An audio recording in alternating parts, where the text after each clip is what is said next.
Welcome to Primetime in the Library, which is where we come together as a community to share what we're learning and experiencing in this place as well as the wider world. It's a collaboration between the Bethel University Friends of the Library as well as faculty development and some other offices around campus. We record most of these, and so they can be found in our digital library later. Before we begin today's festivities, I just want to tell you about an upcoming primetime that you might be interested in next Tuesday, May 5th. Dr. Chris Garrett's professor of history is going to be sharing a rough draft of his contribution to a new book on baseball and Christianity, asking what America's national pastime can teach us about practicing Sabbath.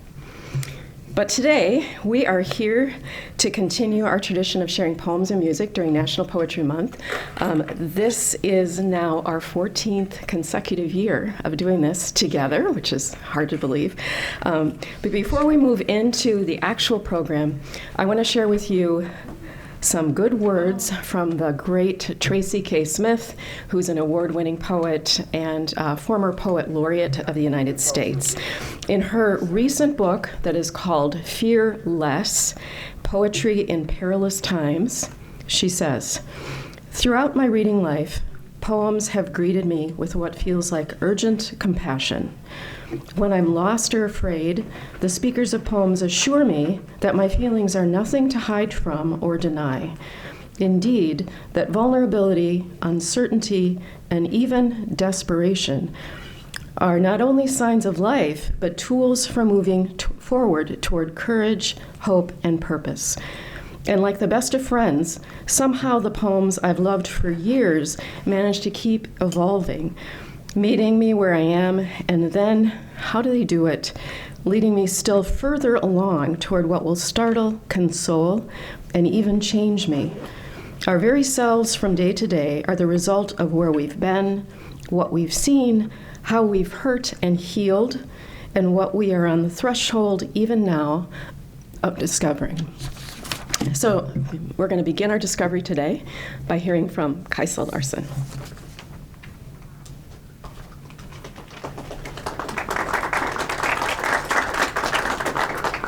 Hi everyone, I'm brand new to all of this. So my name's Kajsa Larson, Swedish name, but Spanish professor in the Department of Languages and Cultures. My specialty is modern Spain. So I'm going to be reading 3 short poems from Spain, starting in the 19th century with Gustavo Adolfo Bécquer, and I'll be reading the poems in Spanish first and then with an English translation. The 3 poems that I picked are special for me, not just because they're from Spain, but they have different significance both in my professional and my personal life. So this very first one that I'm reading, I actually read at my wedding, or had my friend read at my wedding. It's poem 21, Poema 21. ¿Qué es poesía? Dices mientras clavas en mi pupila tu pupila azul. ¿Qué es poesía? Y tú me lo preguntas. Poesía eres tú. So in English, what is poetry, you ask, as your blue eyes stare into mine? What is poetry? And you ask this of me? Poetry is you. The next one also from this same time period by Juan Ramon Jimenez, and I love this poem as a non-native speaker of Spanish. It's one that I still in my life go back to when I can't remember the name of things. It's called Inteligencia, or intelligence.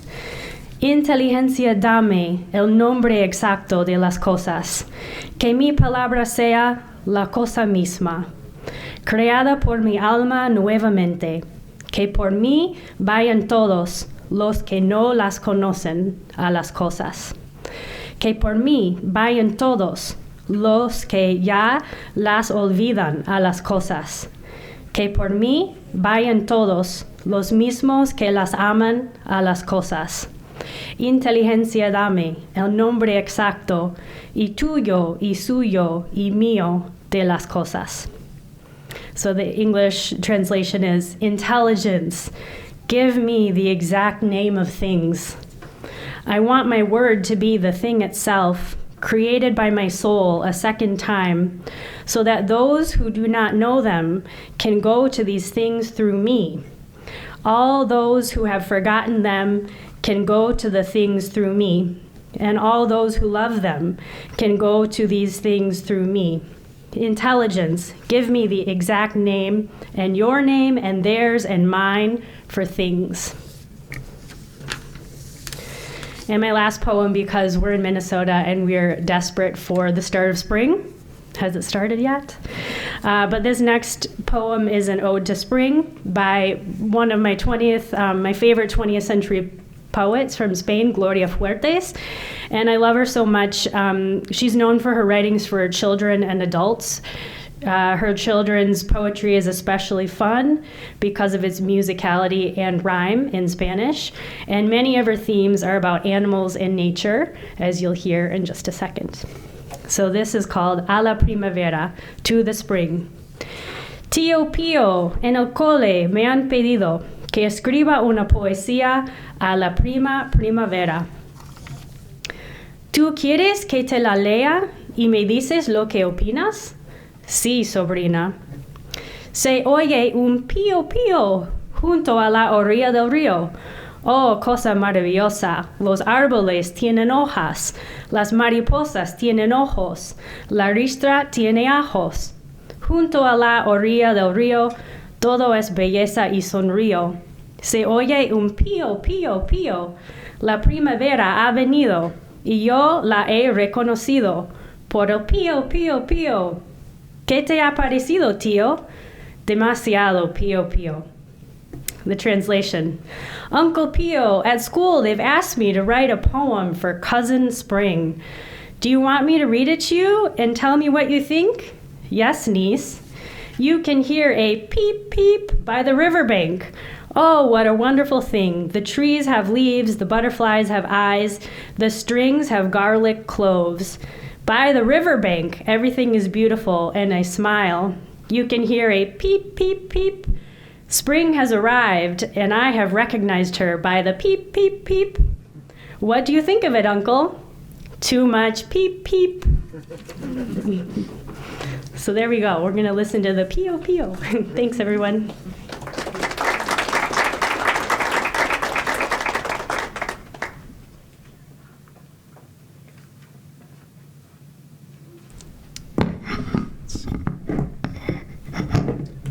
Thank you for welcoming me into this event. I'm Brad Cawyer. I'm a professor of music. I have brought something that represents things I am learning, not only here, but along my trajectory here. I got to spend some time in the professional world, and then I opened myself up to the opportunity to be in the academy. And one of the things that brought me here was going to grad school first.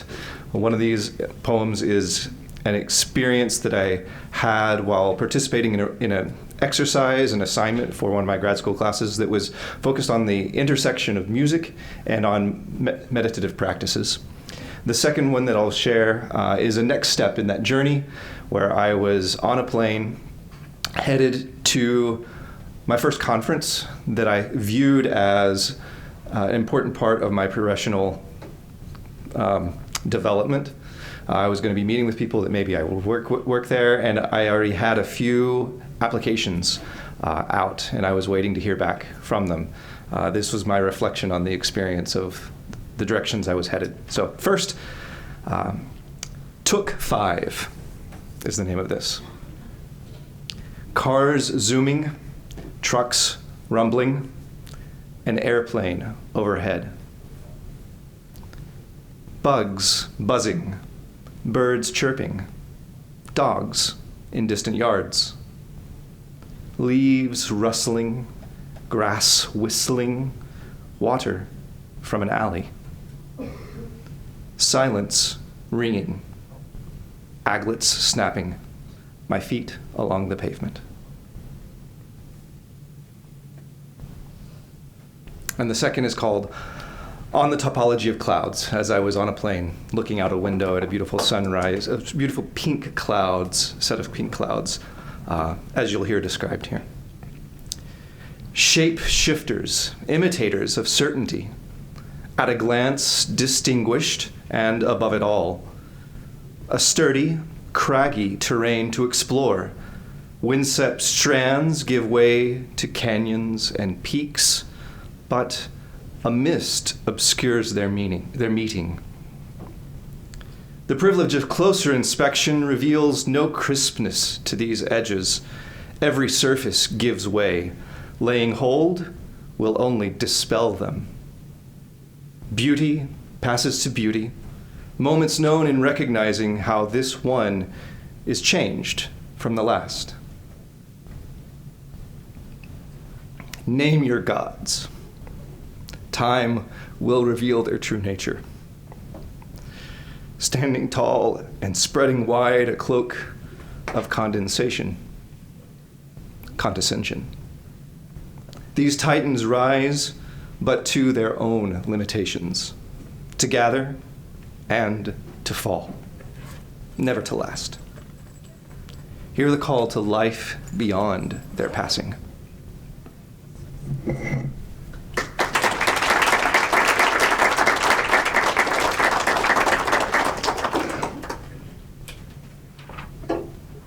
Hello everyone, my name is Gracia. I will be singing a song for you today. It is called Greeting. The words and the music are both by Leonard Bernstein.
Next will be the Healy Poetry Prize finalist with an introduction by Professor Angela Shannon Preston.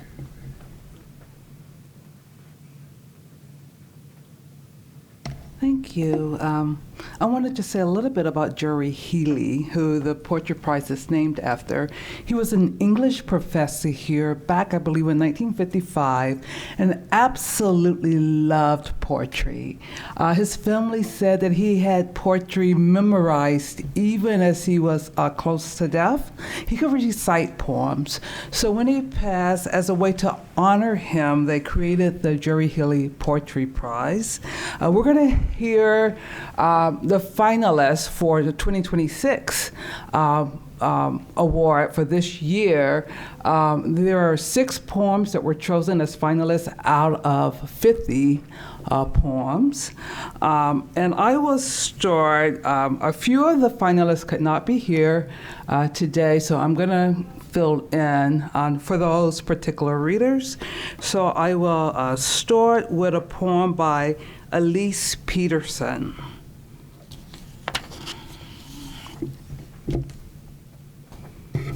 safe and alive. Just one other little note. Every year the theme changes. So the theme for 2026 is healing. That was the theme for this year. Safe and Alive by Alyse Petersen. There was something I used to say to you when you were tired. Now that my ghost, dressed in my best sweater, haunts me every time I see the passenger seat of your broken down Ford. Do you still want me to say it? How many castles I've built to keep you safe and alive were actually holding me between the beauty of the bird and the gun. I threw out the sweater that you didn't waste your breath on. I couldn't look at it anymore, not without sharing the light with the circus freak on that blasted wire. It's been 2 months since the devil killed my friend, but here I stand. The winter I got sick and stayed on the phone with you until the sun rose is gone. Now the fog from my mouth looks like the smoke from my father's hand. But I smell black mold when I wake up every day. It's something I don't know how to carry the weight of. The space between you and your arms was everything I never got to have. But I can see that makes you carefree, unlike me. Maybe I'm just a plain Jane now, but there was a time when my arms was thinner and my stomach didn't ache for something more than what I am. And I'm tired of wondering if you hate me or if you just hate the world like you always have. There's a Halloween party I'm not going to. I know you're not either. But I wish we could be sure like the others instead of this hollow place where I can look in your eyes and that's it. Don't you want to know me again? I want to tell you every bad thing that's happening to me, to make you feel guilty the way you've hurt me. Or maybe to see if there's still a part of you that wishes you could just hold me. I'm not asking for the whole world. I just want to know if you're a part of the world that doesn't need the fight to feel satisfied. You said hello to me this morning and act like there wasn't a library somewhere filled with pages of what we should have been. Do you hate running into me, or is your point comparing who looks more alive? If you're not out there listening somewhere, I haven't told anyone what I used to say to you just when you were the face of sleep that would keep you up and me just a little while longer. You used to laugh at me, but now you walk around like an angry man. I used to talk to you, but now I do anything but ask for your help. In and out, I picture the day I walk that stage. I say goodbye to when I hit you with the landslide of who I am. There is something in me that is hanging like the bird feeders out back, with the seed that hatch moths conceived while still being in the bag. I am full of the ache for something more, and at this point, I'm not sure if I would make it out safe, but I will make it out alive. We'll have Kailey Tan come up.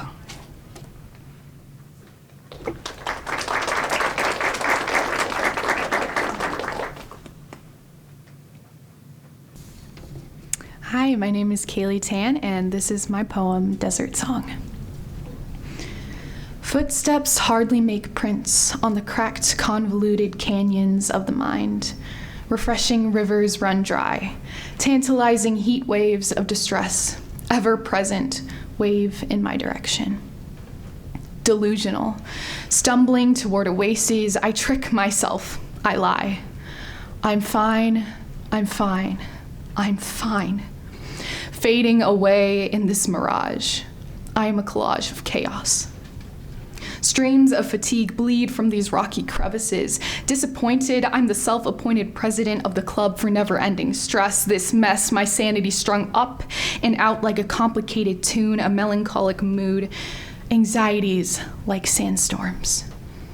They swallow the earth silently. Voiceless sorrow is the nature of my desert song. Waiting long for the rain to wash through, my everything knows the cost of existing in this burnt-out, barren land, fingers fighting, reaching, prying, trying for a second chance. Then, like clockwork, water drops hit. Salvation's sacrificial bloodshed seeps into the scarred fractures of my being. Revival rides the air, picks up with the wind at my back. I'm back. A single flower grows in the cracks as life whispers against a warm breeze, like a breath. Deep, long, singing truth, the author rewrites my desert song.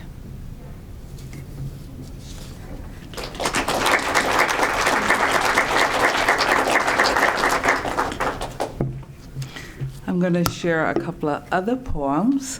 The next one is by Peter Tawfeek, whose poem is also a finalist, and it's called What the Body Remembers.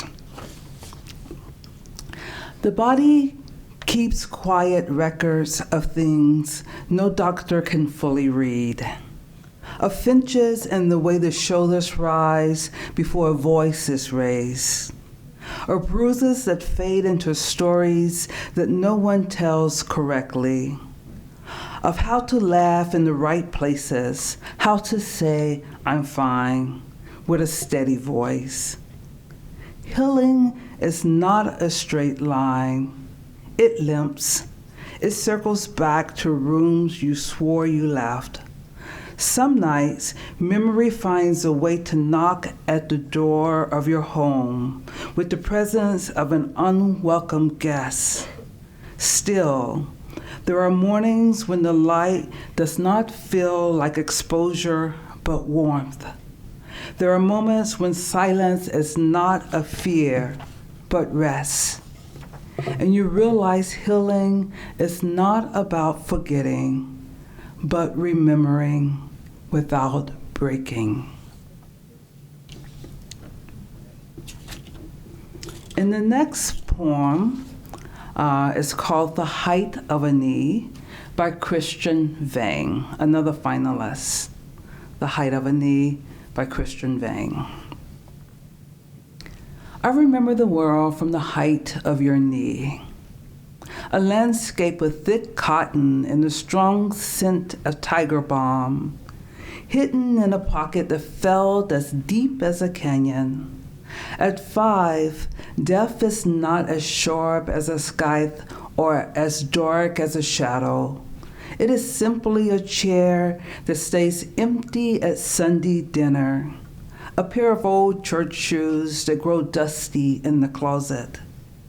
You are a mosaic made of borrowed stories, the way you whistled through your teeth like a kettle, the calluses on your palms, rough as tree bark, that held my smooth child hands like a fragile bird. I have no recording of your voice, so I have invented a low, gravely hum for you, the sound of a tractor turning over in the frost. Our family tells me I have your eyes, the same dark brown that feels like a forest. But I only remember them as 2 dark spots above a fluff of hair that resembles mine now. To be 5 is to lose the book before the plot begins, leaving me to wonder about the chapters we miss, the advice on carports, the quiet talks of culture, the way a man carries the weight of an enduring life. Now I am taller than the man I remember. I carry your DNA like a secret map I can't quite read, a ghost limb that aches when the wind turns cold. You are a branch I never got to climb, the foundation of a house I am still building, a name carved in the stone that I touch to see if the warmth of my blood can reach the quiet strength of yours. And do we have Reagan here? Yay, okay. So our next finalist, Reagan Badzinski. Thank you. Hello, my name is Reagan, and I will be reading my poem, 3 American Cinquains. Condemned Earth spins like a fork in the microwave. Sparks blast, clock flashing nuclear green. She waits. I am a car key ring perched on the rungs of a storm drain, its rusty rivers stained with hate. Oh God, would you please heal my country? I don't know how much more of this torture she can take.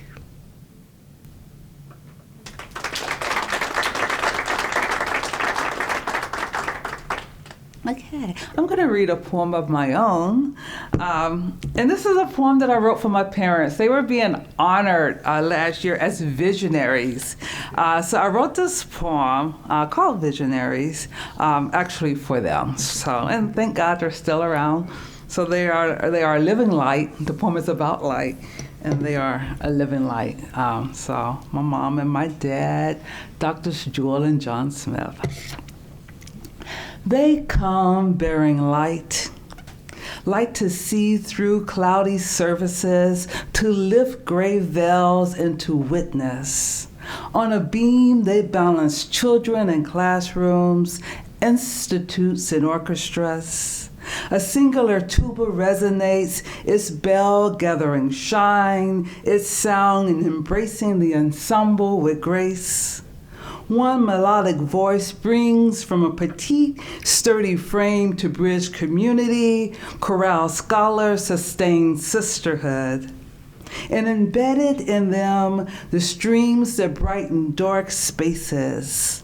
Lights rising up from birthplaces to global places, from towns of Bestrop and Sapapa, sparks igniting flames from the pyramids of Egypt, from Greece to Ghana, from Macedonia to Madrid, amidst Florida palms and sea breeze, and even here at this place. Their light quickens this heartbeat. Their visions highlight a path, kindling spirits until we are all aglow.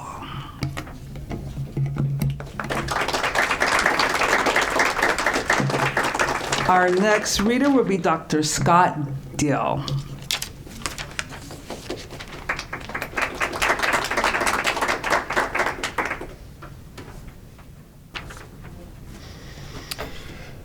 So this is a poem called Coniferous Fathers by Michael Kleber Diggs, and I just want to say, quick backstory to this is that a few years ago I was out with my family on a bike ride, and we went by the Walker Museum, and they had these outdoor poetry readings in the summer,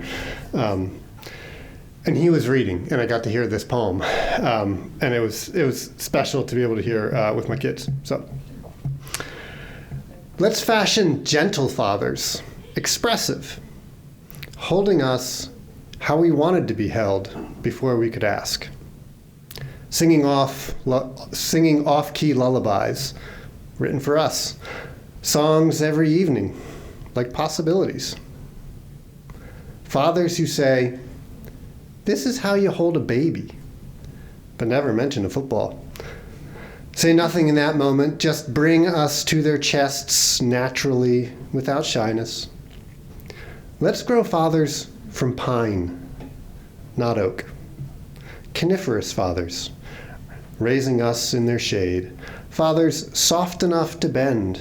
Fathers who love us like their fathers couldn't. Fathers who can talk about menstruation while playing a game of pepper in the front yard. No, take baseball out.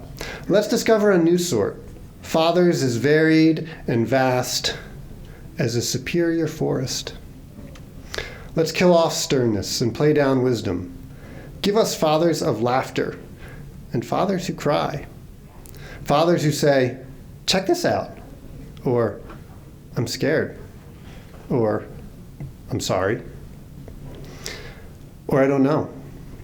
Give us fathers strong enough to admit they want to be near us. They've always wanted to be near us. Give us fathers desperate for something different. Not Johnny Appleseed, not even Atticus Finch. No more Rolling Stones. No more lazy boy dads reading newspapers in some other room. Let's create folklore side by side in a garden, singing psalms about abiding. Just that, abiding, being steadfast, present, evergreen, and ethereal. Let's make the old needles soft enough for us to rest on, dream on, next to them. Thanks.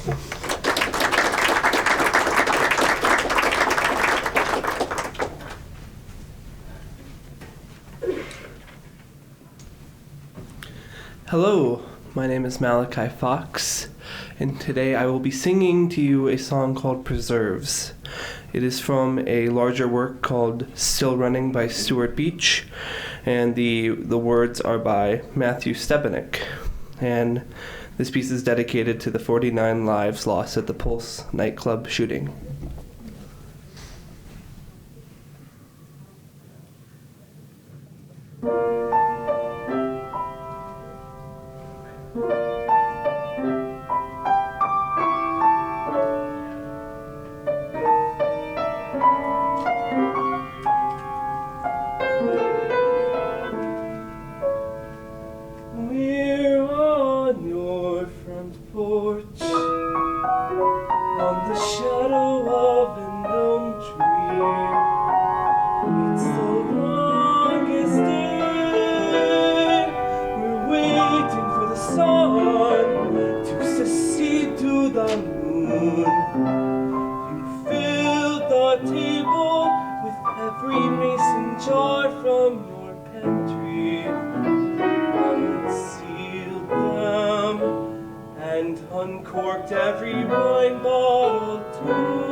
Apple rum jelly, platoon berry peach rum jelly, compote smothering, smother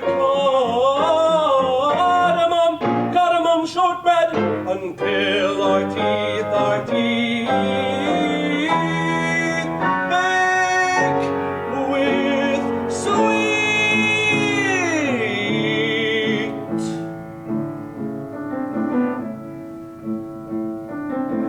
My rosé, you speak between crumbs. I can hear the moon rise.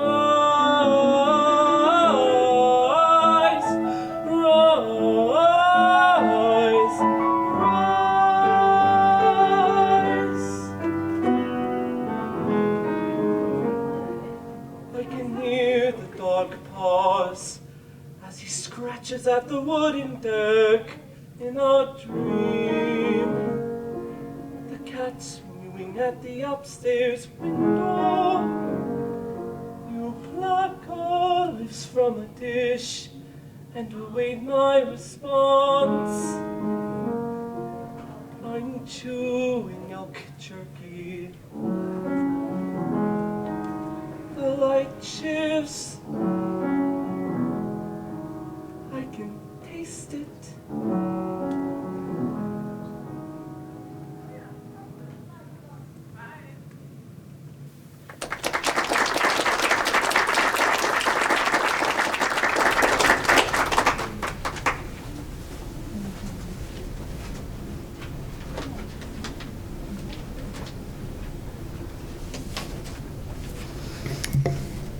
Hi, everyone.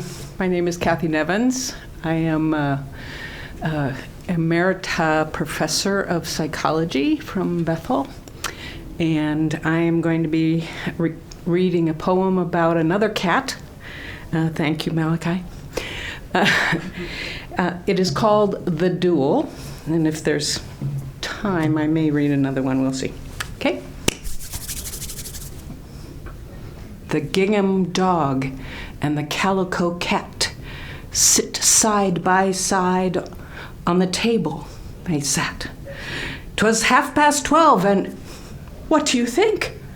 Nor one nor other had slept a wink. The old Dutch clock and the Chinese plate appeared to know, as sure as fate, there was going to be a terrible spat. I wasn't there. I simply state what was told to me by the Chinese plate. The gingham dog went, bow, bow, bow, and the calico cat replied, meow. The air was littered an hour or so with bits of gingham and calico, while the old Dutch clock in the chimney place up with its hands before its face, for it always dreaded a family row. Now mind, I'm only telling you what the old Dutch clock declares is true. The Chinese plate looked very blue and wailed, "Oh dear, what shall we do?" But the gingham dog and the calico cat wallowed this way and tumbled that, employing every tooth and claw in the awfulest way you ever saw. And oh, how the gingham and calico flew! Don't fancy I exaggerate. I got my news from the Chinese plate. Next morning, where the two had sat, they found no trace of dog or cat. And some folks think, and to this day, that burglars stole that pair away. But the truth about the cat and pup is this: they ate each other up. Now, what do you really think of that? The old Dutch clock, it told me so. That is how I came to know. This was a poem by Eugene Field. Anyone recognize it?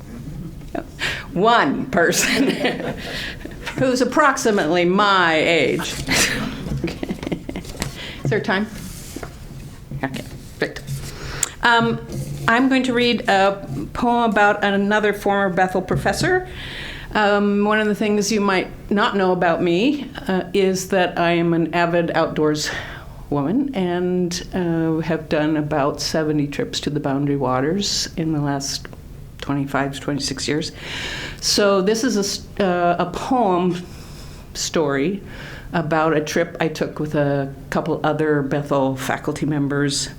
And for those of you who've been around longer, might remember Susan Brooks and Julia Moen. Those are my two companions, canoe companions. Okay.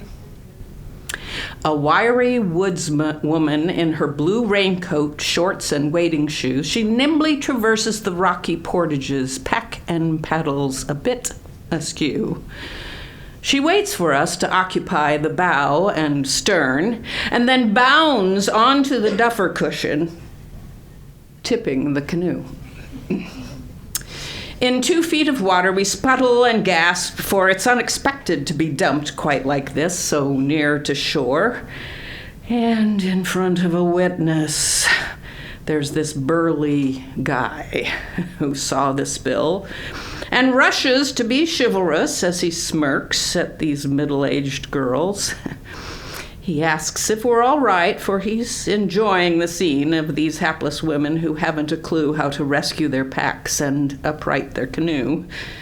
But Julia smiles sweetly as we proceed to recover and says, "No thanks, we've got this covered." And we did, salvaging boat and dignity, at least for a time, until the next portage, when we tip again in front of the same guy. Yeah.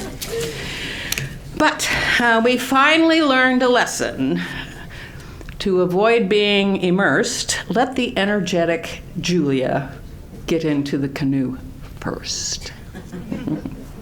On that same trip, as we camped on a cliff, a massive thunderstorm had us a bit miffed. It rained and blew hard. It threatened our gear. So during a lull, we moved the tent into the clear from potential falling trees and runoff drainage streams. We battened it all down, feeling secure, or so it seemed. When everything was set, Julia turned and faced the sky, and with arms fiercely raised, let out a battle cry. Okay, now we're ready. Come on, God, bring it on. To which she got an answer. You asked for it, peon. A thunderous lightning strike on the heels of Julia's taunt had us diving for cover and sorry for the flaunt. Thank you.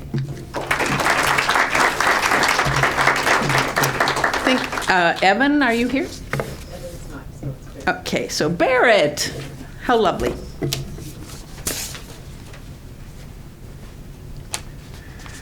Thank you, Dr. Nevins. I know both of those people very well. I'm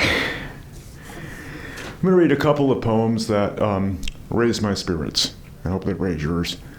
First one is actually new to me. The poet is new to me. The poet is Ariel Ebert, and it's called Our Book of Delights.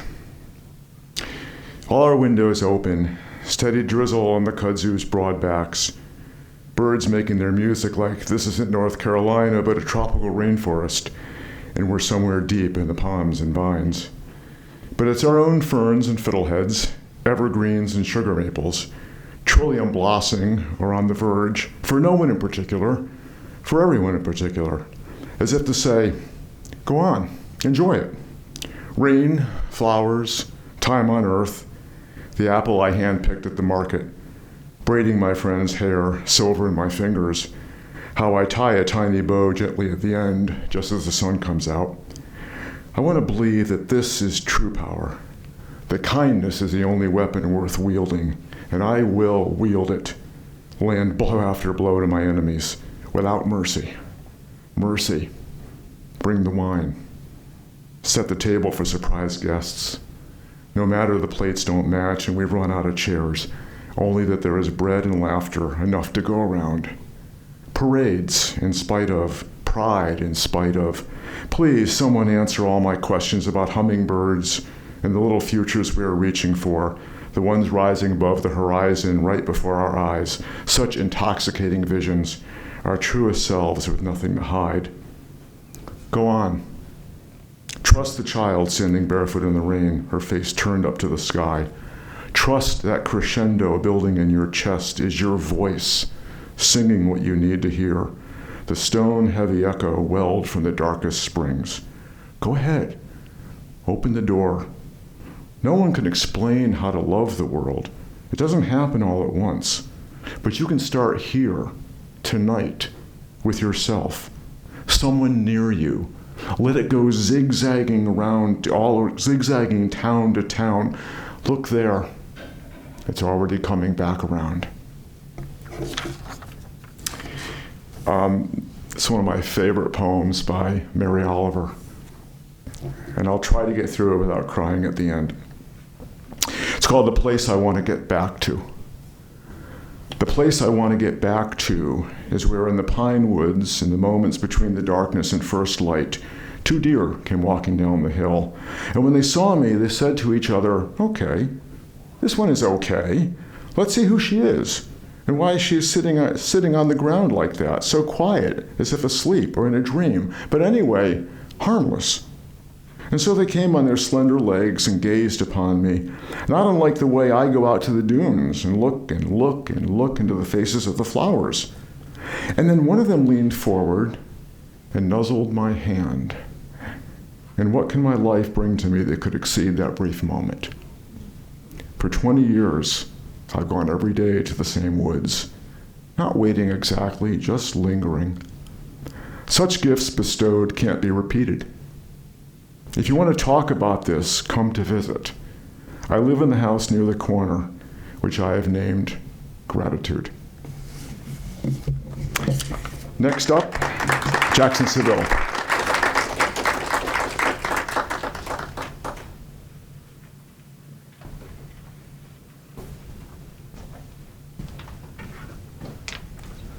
Hello all, I'm Jaxen Saville, and I'll be singing a setting of, this is Robert Louis Stevenson's poem, The Roadside Fire, sung to music by Ray Vaughan Williams.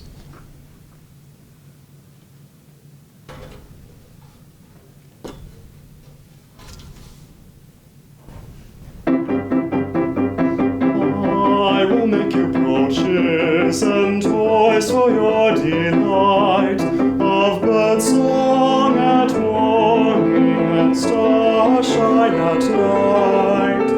I will make a palace fit for you and me, of green days in forest and blue days at sea.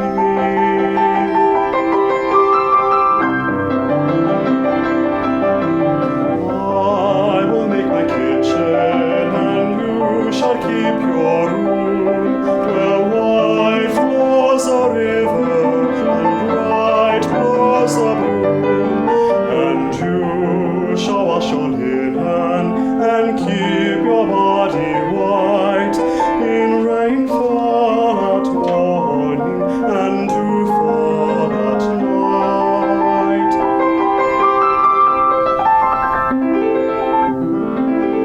And this shall be for music when no one else is near, the fine song for singing, the rare song to hear, that only I remember, that only you admire, of the broad road that stretches, and the roadside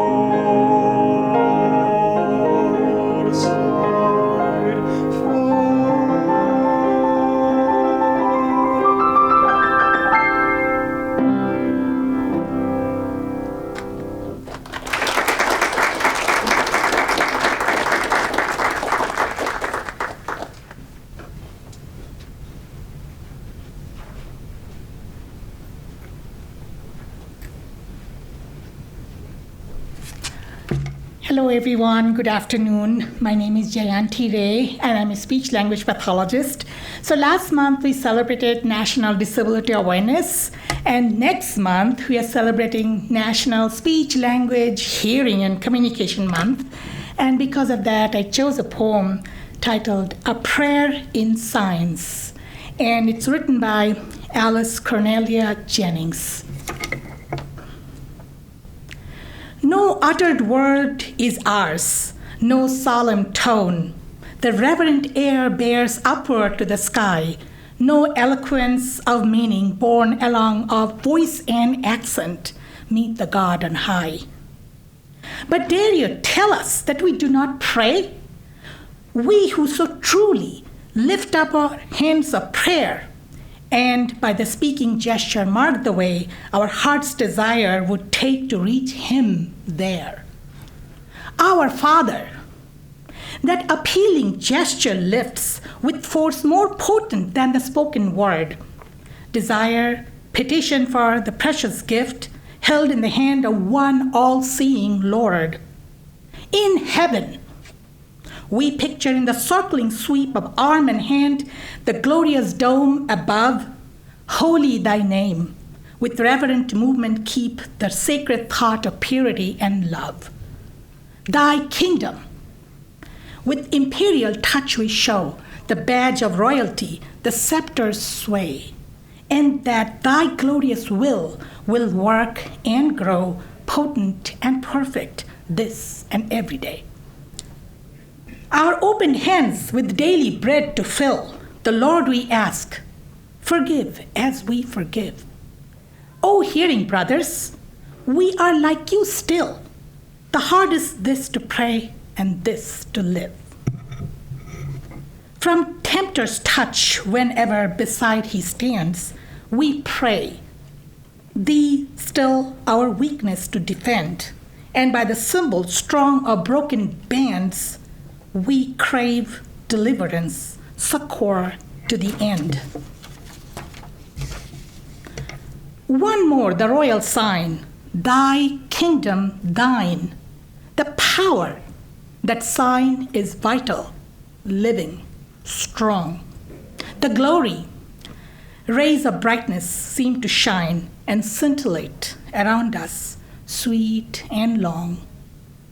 Forever and forever, round and round. The finger sweeps and all who shall tell us then expression for the prayer we have not found, nor join us in our glad and grand. Amen.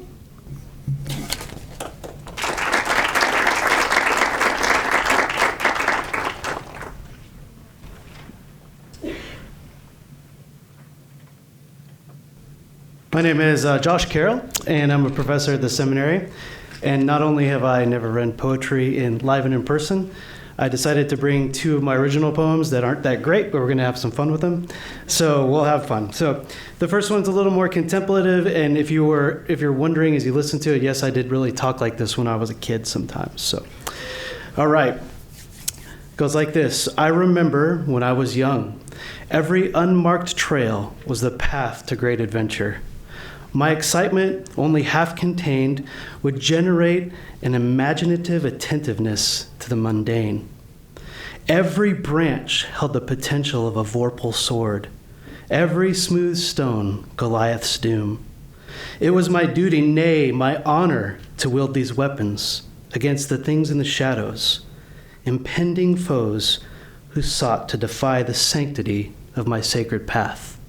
With a snicker snack, the orcs of Mount Doom fell headless at my feet. Their companions fled back into the shadows from whence they came.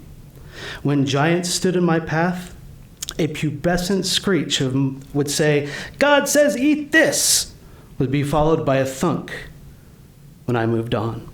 And I moved on half expecting to hear a crash, but distracted by the ecstasy of battle and too busy engaging the next wave of enemies to spare a backward glance. Now that I am old, the things that once invoked attentive wonder now threaten my comfortable existence. The unmarked trail, a hazardous path, littered with raggedy sticks that reach out to entangle my legs, strewn with slick stones that shift to steal my footing. These things, once expectantly sought for their potential to transform the journey and disperse the fear of the unknown, have now become enemies, not to be engaged, not to be vanquished, but to be noticed and avoided.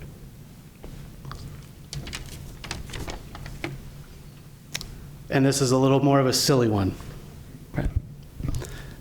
Someday soon, I'll be found having written a poem quite profound. They'll speak my name as laureate. Generations will ne'er forget how my mighty pen struck the page, etching epitaphs that never age. Upon that hour when I am known, the seeds of my great fame are sown across the entire multiverse, dazzling all with brilliant verse. In that minute when I am seen, hordes of pilgrims will travel to glean wisdom from this humble muse. Honestly, who could e'er refuse? But in the moment when love finds me, silly rhymes won't matter. Thanks. Thank you so much to all of you contributors and to those of you who came to listen.